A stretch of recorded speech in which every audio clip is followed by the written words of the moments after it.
नाजरीन, इस वक्त एक बड़ी खबर सामने आ रही है। पूनम महाजन और आदित्य ठाकरे के बीच ठनी। पूनम के पोस्टर में जगह न दिए जाने से आदित्य है नाराज। पूनम महाजन की तशहीरी मुहिम का आदित्य करेंगे बायकॉट। आदित्य ठाकरे ने हंगामी मीटिंग बुलाई। नाजरीन, इस वक्त की बड़ी खबर हम आपको बता रहे हैं। पूनम महाजन और आदित्य ठाकरे के बीच ठन गई है। पूनम के पोस्टर में जगह न दिए जाने से आदित्य नाराज हैं। पूनम महाजन की तशहीरी मुहिम में आदित्य नजर नहीं आएंगे। आदित्य ठाकरे पूनम महाजन की तशहीरी मुहिम बायकॉट करने जा रहे हैं। आदित्य ठाकरे ने हंगामी मीटिंग बुलाई है। हमारे साथ हमारे नुमाइंदे अमित इस वक्त हमारे साथ जुड़ चुके हैं। अमित, क्या वजह है कि आदित्य ठाकरे और पूनम महाजन के बीच में ठन गई है? देखिए, निश्चित तौर पे यहाँ पे एक पोस्टर लगाया गया है पूनम महाजन की कॉन्स्टिट्यूंसी में, जिसमें अटल बिहारी वाजपेयी, बाल ठाकरे, नरेंद्र मोदी, अमित शाह, उद्धव ठाकरे, देवेंद्र फडणवीस, रामदास अठवले, राव साहब दानवे और आशीष शेलार का फोटो लगा है। लेकिन इस बैनर में जो है आदित्य ठाकरे का फोटो नहीं लगा है। तो यहाँ पर शिवसेना के जो सचिव हैं वरुण सरदेसाई और ये आदित्य ठाकरे के रिश्तेदार भी हैं, उन्होंने एक स्टेटमेंट जारी किया है कि ये यूथ आइकॉन है, ये एक आइडल है आदित्य ठाकरे और एक बड़ा नाम है शिवसेना का, और ऐसे में अपने पोस्टर में आदित्य ठाकरे को जगह न देना ये कहीं न कहीं पूनम महाजन की गलती है और पूनम महाजन को इसके लिए जो है पब्लिकली जो है माफी मांगनी पड़ेगी। और अगर वो माफी नहीं मांगती हैं तो युवा सेना जो है उनके किसी भी कैंपेन में उनका साथ नहीं देगी।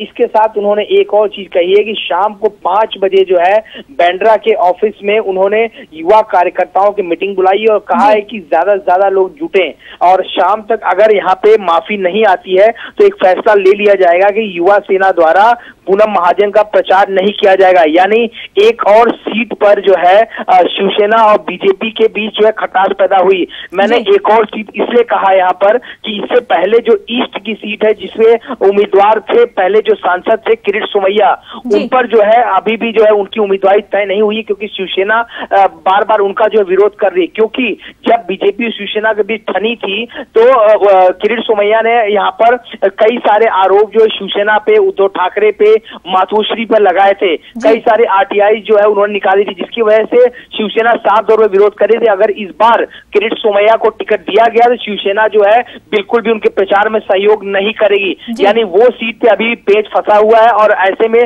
दूसरी सीट पे जहां उम्मीदवार घोषित हो गया और युवा सेना ने न यहाँ पे प्रचार करने की ठान ली है, ऐसे में बीजेपी की मुश्किलें जो है बढ़ सकती हैं।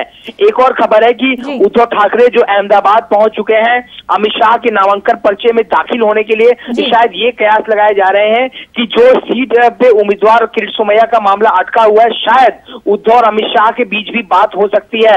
ऐसे में ईस्ट की सीट पे पहले ही ठनी है और अब उम्मीदवार पूनम महाजन के लिए न प्रचार करने की बात जो शिवसेना की युवा सेना ने कही है, कहीं न कहीं बीजेपी की मुश्किलें बढ़ चुकी हैं। अमित, इस पूरे मामले को लेकर के बीजेपी की जानिब से कोई रद्द-ए-अमल सामने आया है? देखिए, अभी तक जो है यहाँ पर किसी ने भी बीजेपी के बड़े नेताओं ने बातचीत नहीं की है। ये स्टेटमेंट जो जारी किया गया है वो शिवसेना की तरफ से किया गया है। शिवसेना के सेक्रेटरी और आदित्य ठाकरे के रिश्तेदार हैं युवा सेना के वरुण सरदेसाई, उन्होंने ये पूरा स्टेटमेंट जारी किया है। हम लगातार जो है बीजेपी नेताओं से बातचीत करने की कोशिश करें, लेकिन कोई भी अभी इस पूरे मामले पे बात नहीं कर रहा है। जी अमित, बहुत बहुत शुक्रिया आपका तमाम तफसीलात के लिए। आज भीम आर्मी के चीफ चंद्रशेखर बनारस में रोड शो करेंगे। इंतजामिया ने रोड शो की मंजूरी दे दी है। चंद्रशेखर का ये रोड शो 11 बजे अंबेडकर चौराहे से शुरू होगा, जो 4 बजे लंका के रविदास गेट पर खत्म होगा। बताया जा रहा है कि चंद्रशेखर बनारस से पीएम मोदी के खिलाफ चुनाव लड़ सकते हैं। हमने तय किया है कि हम भाजपा जैसी ताना से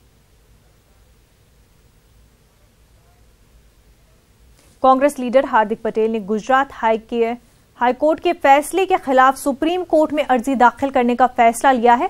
हार्दिक पटेल अभी गुजरात हाईकोर्ट के फैसले की कॉपी का इंतजार कर रहे हैं। इसके बाद वो सुप्रीम कोर्ट का रुख करेंगे। दरअसल गुजरात हाईकोर्ट ने हार्दिक पटेल की इस दरख्वास्त को खारिज कर दिया है, जिसमें उन्होंने 2015 के फसाद मामले में अपनी सजा को बर्खास्त करने की मांग की थी।